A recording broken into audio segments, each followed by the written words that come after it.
Okay, we are on to object pronouns, direct and indirect, or pronomi oggetto diretti e indiretti. And believe it or not, we have made it to the top of our grammar pyramid. Yay!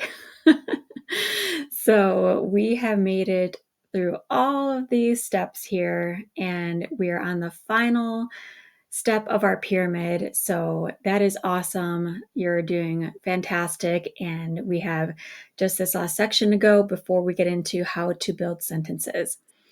Okay, object pronouns. What is an object pronoun?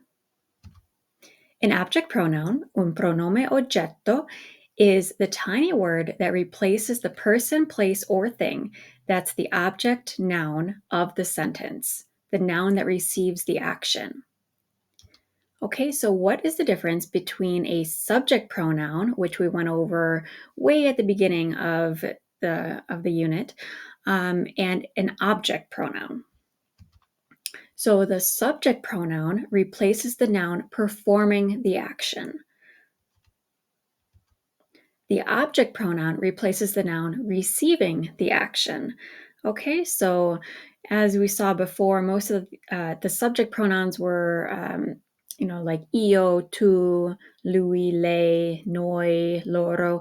Okay, so that usually is the person doing doing the action. Okay, now we're talking about the person or place or thing that is receiving the action. Okay, so that is the big difference here. How many types of object pronouns are there? There are many types of pronouns, but only two types of object pronouns. Okay, so we have direct and indirect.